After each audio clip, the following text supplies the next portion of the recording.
మధుసూదన్ రెడ్డి గారు, ఈ మొత్తం వ్యవహారంలో పెద్ద తలకాయలు ఉన్నాయని అనుకుంటున్నారా? ఎందుకంటే ఒక పోలీస్ స్టేషన్ పరిధిలో, కృష్ణలంక పిఎస్ పరిధిలో ఒక సిఐకి ఇంత టాస్క్ ఫోర్సు దిగి ఇన్ని రోజులు టార్చర్ పెట్టడము, ప్రైవేట్ హోటల్లో ఉంచడము, ప్రైవేట్ హాస్పిటల్కి తీసుకెళ్లడము, ఇవన్నీ చూస్తూ ఉంటే దీని వెనక ఏదో ఉందా అనే అనుమానం కలుగుతుంది.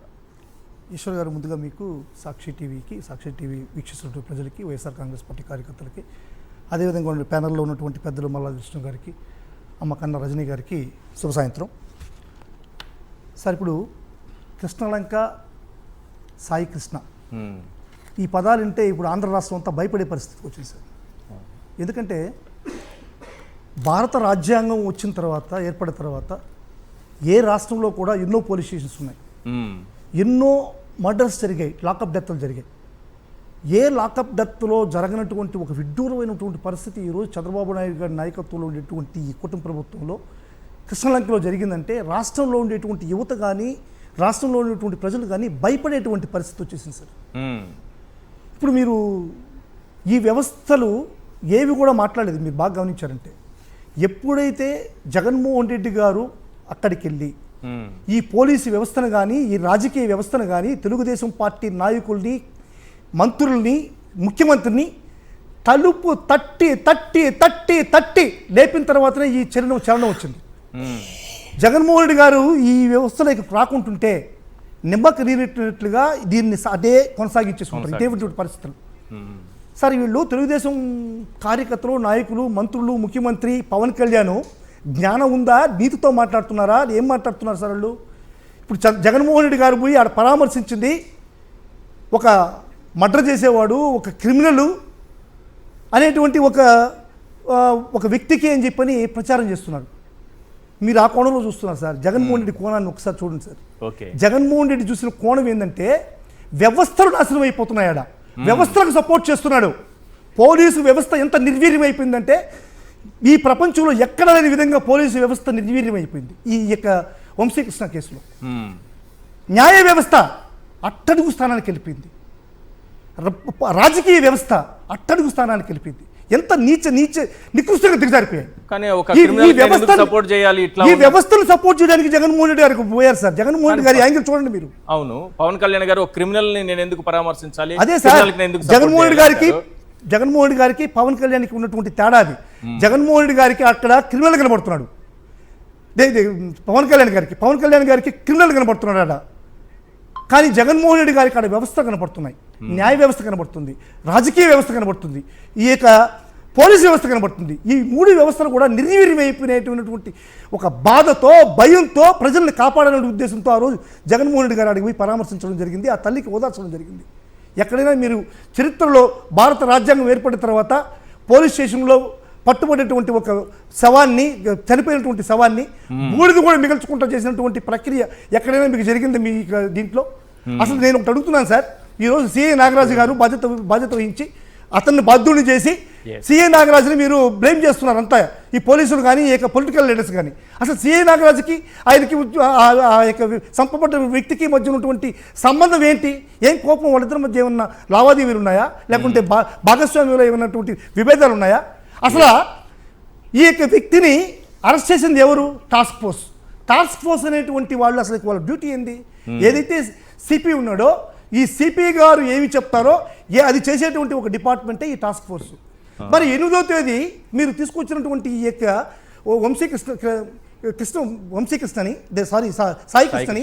సాయి కృష్ణని మీరు ఎక్కడ పెట్టారు? మీకు లాకప్లో డిఎస్ఆర్ రికార్డ్స్ అని ఉంటాయి సార్. అంటే డిఎస్ఆర్ రికార్డ్స్ ప్రకారం లాకప్లో ఎవరు ఉన్నారనేటువంటిది సాయంత్రం కల్లా నీకు సిపికో లేకుంటే ఎస్పీకో చెప్పాల్సినటువంటి అవసరం ఉంది.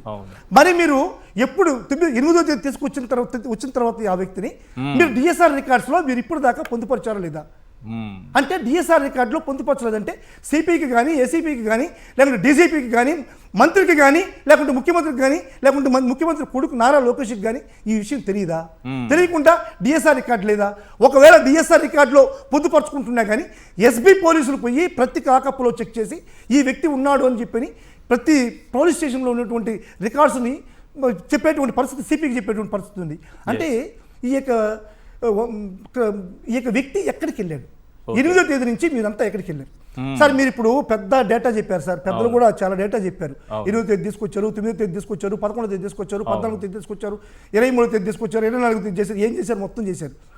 సార్ మనం చరిత్ర చదువుకోవాలి సార్. మనం ఎందుకు చరిత్ర చదువుతామంటే ఆ తప్పు మళ్ళా చేయకూడదని చెప్పని శ్రీకృష్ణదేవరాయలు ఈ విధంగా పరిపాలించాడు, అశోకుడు ఈ విధంగా పరిపాలించాడు అని చెప్పి మనం చరిత్ర చదువుకుంటాం. మీరు రాష్ట్ర చరిత్ర మీరు చదవట్లేదా? సుగాలి ప్రీతి చరిత్ర మీరు చదవలేదా? సుగాలి ప్రీతి చరిత్ర, సుగాలి ప్రీతికి ఇటువంటి అన్యాయం జరగలేదా?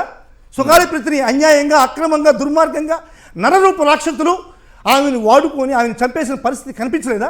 మరి సాక్ష్యాలు ఏమైనాయి? ఆ రోజు కూడా చంద్రబాబు నాయుడు గారి ముఖ్యమంత్రి ఏమైనా సాక్ష్యాలు ఆ రోజు సుగాలి ప్రీతి సాక్ష్యాలు ఏమైనాయి? 5 ఏళ్ల కాలంలో సాక్ష్యాలను జరిపేశారని పవన్ కళ్యాణ్ గారు. అదే సార్ 5 ఏళ్ల కాలం. నేను ఇంతకుముందు కూడా డిబేట్లో మీకు చెప్పాను, అబ్బా లబ్బా దబ్బా అనేటువంటి ఒకటి.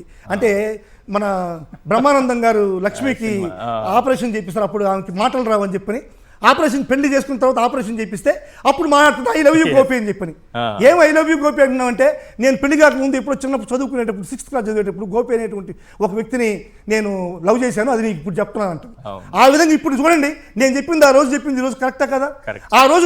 ఆ రోజు సుగాలి ప్రీతిని 2018లో ఇటువంటి అఘాయిత్యం చేస్తే ఆ రోజు మాట్లాడినటువంటి పవన్ కళ్యాణ్ జగన్మోహన్ రెడ్డి గారి ముఖ్యమంత్రి అయిన తర్వాత జగన్మోహన్ రెడ్డి గారు ఆ కుటుంబానికి జరిగిన న్యాయం చేశాడు. 5 ఎకరాలు పొలం ఇచ్చాడు, ఒక స్థలం ఇచ్చాడు, ఒక ఉద్యోగం ఇచ్చాడు, 7 లక్షల రూపాయలు డబ్బు ఇచ్చాడు. అంటే అది వాళ్ళకి ఇచ్చేటువంటి సహాయం కాదు సార్, అది న్యాయం ప్రకారం, భారత రాజ్యాంగం ప్రకారం ఆ కుటుంబానికి రావాల్సినటువంటి హక్కుని ఆ రోజు జగన్మోహన్ రెడ్డి గారు ఇచ్చాడు. అటువంటి హక్కుని జగన్మోహన్ రెడ్డి గారు ఇస్తే పవన్ కళ్యాణ్ వచ్చి నాకు భయపడి ఇచ్చేశాడు జగన్మోహన్ రెడ్డి అంటాడు. ఆ రోజు వచ్చి జగన్మోహన్ రెడ్డి గారు ఇది చెరిపేశాడు, ఈ యొక్క పవన్ సుగాలి ప్రీతికి అన్యాయం చేశాడు అంటాడు. ఈ రోజు ఏమైనా పవన్ కళ్యాణ్ మాట్లాడుతున్నాడా చెప్పండి? ఈ రోజు పవన్ కళ్యాణ్ మాట్లాడలేదు. పవన్ కళ్యాణ్ ఎప్పుడు మాట్లాడుతుంటే 2029లో మళ్ళా జగన్మోహన్ రెడ్డి గారు ముఖ్యమంత్రి అయిన తర్వాత మళ్ళా వస్తాడు, నా కులస్తుడికి అన్యాయం జరిగింది కృష్ణలంకలో అని చెప్పి మళ్ళా వస్తాడు. 2029లో వస్తాడు. సార్ ఒకటి చెప్తున్నాను సార్, ఈ విషయంగా అంబటి రాంబాబు గారు ఫస్ట్ మాట్లాడారు సార్. అంబటి రాంబాబు గారు మాట్లాడినప్పుడు దానికి ఏం చేశారంటే ఒక క్యాస్ట్ ట్యాగ్ అనేది యాడ్ చేశారు. అంటే చచ్చిపోయినటువంటి వ్యక్తి కాపు కాబట్టి కాపు కులాన్ని ఈ యొక్క కూటమి ప్రభుత్వానికి దూరం చేయాలి కాబట్టి అంబటి రాంబాబు గారు ఈ యొక్క ట్యాగ్ని తగిలించి మాట్లాడుతున్నారు అన్నారు. మళ్ళీ ఇదే తెలుగుదేశం పార్టీ కార్యకర్తలు నాయకులు ఏం చెప్పారంటే నాగరాజు కూడా ఇదే కులానికి సంబంధించినోడు కాబట్టి ఈ విధంగా ఫెయిల్ అయిపోయారు వైఎస్ఆర్ కాంగ్రెస్ పార్టీ వాళ్ళు, ఈ కుల తగిలేకపోయారు అని చెప్పని. అసలు విషయాన్ని మీరు ఫస్ట్ గమనించాల్సిన విషయం ఏంటంటే సార్, చంద్రబాబు నాయుడు గారి నైజం 1 shot 2 birds. అంటే అదే కులంతో అదే కులాన్ని చంపి ఒక నాగరాజు అనేటువంటి కాపు కులస్తుడిని, ఇదే విధంగా ఇంకొక కాపు కులస్తుని ఇద్దరిని కూడా నాశనం చేశాడు. పవన్ కళ్యాణ్కి కాపు కులస్తులకి ఒకటే చెప్తున్నాను సార్, నేను మీ ద్వారా చెప్పదలుచుకున్నాను.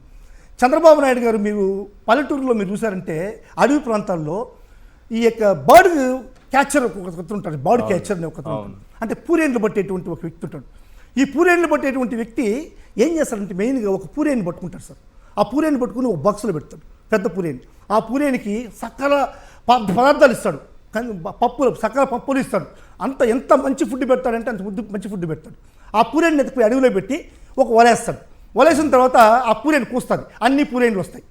అన్ని పూరేన్లు వచ్చిన తర్వాత ఆ వలలో పట్టిన తర్వాత పూరేన్లన్నీ పట్టి చెప్తేస్తాడు. అది బాడీ క్యాచర్. సేమ్ ఇదే పరిస్థితి చంద్రబాబు నాయుడు గారు చేస్తున్నారు. బాడీ క్యాచర్ లో పూరేని ఇక్కడ పవన్ కళ్యాణ్ పెద్ద పూరేని, పవన్ కళ్యాణ్కి మాత్రం అన్ని హంగులు ఇస్తున్నాడు. పవన్ కళ్యాణ్ పట్టుకుని కాపు కులస్తులంతా పాపం మనకు న్యాయం జరుగుతుంది అక్కడికి పోతే అని చెప్పని పోతే అందరినీ పట్టు తినేస్తున్నాడు, చంపేస్తున్నాడు.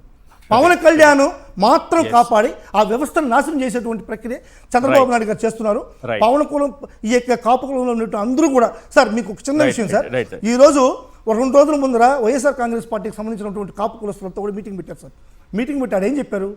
కాపు కులంతో కలిసి ఉంటే ఒక భరోసా ఉండాలన్నటువంటి విధానంలో అన్ని కులస్తులు కూడా రావాలా అని చెప్పని ఒక మీటింగ్లో ఒక నిర్దేశం చేశారు. అట్లా అంటే వైఎస్ఆర్సీపీలో ఉన్నటువంటి కాపులకి తెలుగుదేశంలో ఉన్నటువంటి కాపులకి వ్యత్యాసం చూడండి. ఇది అందరూ కూడా గమనించాల్సిన విషయం సార్.